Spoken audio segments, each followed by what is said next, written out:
And so we need them in our office no later than mid-April. And the website, thank you, the website is ilfairmap.com. Do you, Senator Radonio and Representative Cross, do you support this over Bill Brady's proposal where he'd like to lower the overall number of lawmakers and then put back cumulative voting?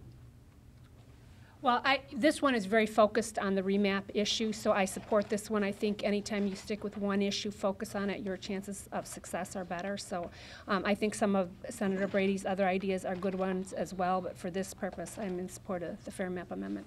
Yeah, I haven't read Senator Brady's, but I am very supportive of this one. I think the work that's gone into this is tremendous, and we are wholeheartedly behind this.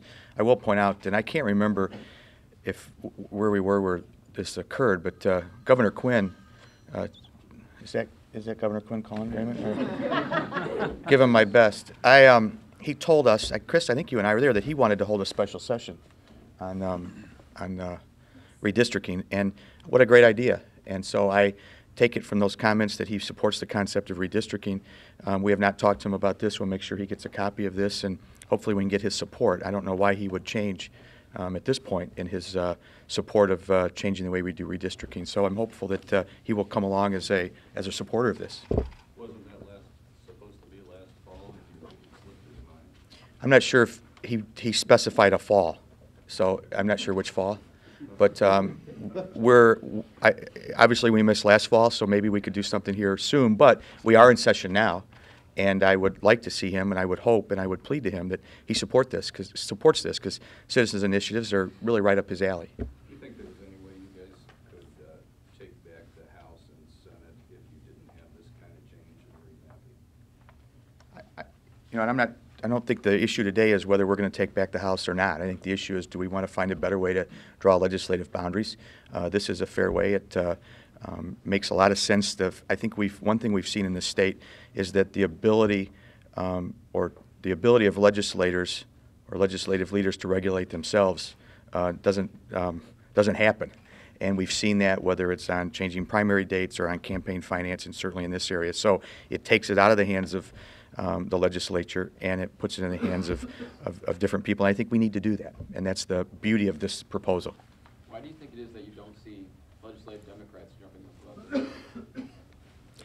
You know, I'm not going to, you need to ask them. It's really not fair for me to try and say what they're thinking because I don't know, and I don't speak for them. I do want to address, however, the issue of how this somehow would favor Republicans. I'd like to remind all of you, a lot of you in the room, I see I have kind of young faces. Not you, of course, not me. I mean, a few of us have been around a long time. The first time I worked on redistricting was in 1981. If you've been here long enough, you've seen sometimes the Democrats win, sometimes the Republicans win. I thought when we started this process that surely the Democrats would be in control of both chambers and the governor's office next year. Now I've stopped making predictions about what might happen in politics in this state. So one of the considerations that went into what seemed to be unending negotiations over coming up with the best possible, fairest plan for Illinois had to do with whether or not we used county lines as a mandated boundary that had to be observed. And the research shows that when you use county lines, that benefits Republicans. Well, county lines isn't in here, and the Republicans are still supporting this. So I did want to dispel the notion that this is somehow some guarantee that the Republicans are going to have some huge benefit from this. What this change to the Constitution would do, it would make the parties come to a bipartisan agreement, which is something that has not happened since the new Constitution took effect. 3 decades ago, we've had 3 decades of winner take all. And those of you cover the legislature and state government. Has this served our state well? In the judgment of the League of Women Voters, it hasn't served our state well at all. The other thing that is built into our proposal is that there is no advantage for not participating. Now there's a huge advantage for not coming to some agreement, because if you win the winner take all, it's exactly that. You get to take all. Under our proposal, if, for instance, a legislative leader decided not to play and not appoint members to the commission simply goes on without them. It only takes a majority vote of the commission to act.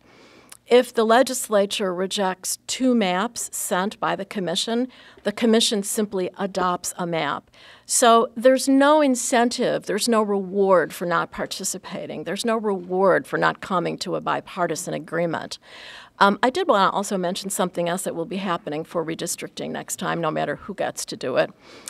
The Joyce Foundation has funded development of software and a website, and will make the census data available for anyone who wants to sign on to the website and draw a map to be presented to whatever body is drawing the map. So you're going to have lots of maps submitted by groups like the League of Women Voters, by people representing their various parts of the state or their various ethnic or racial minority groups. It'll be really easy to draw a map in a way that it hasn't been in the past. So there'll be many maps floating around out there representing many interests. Senator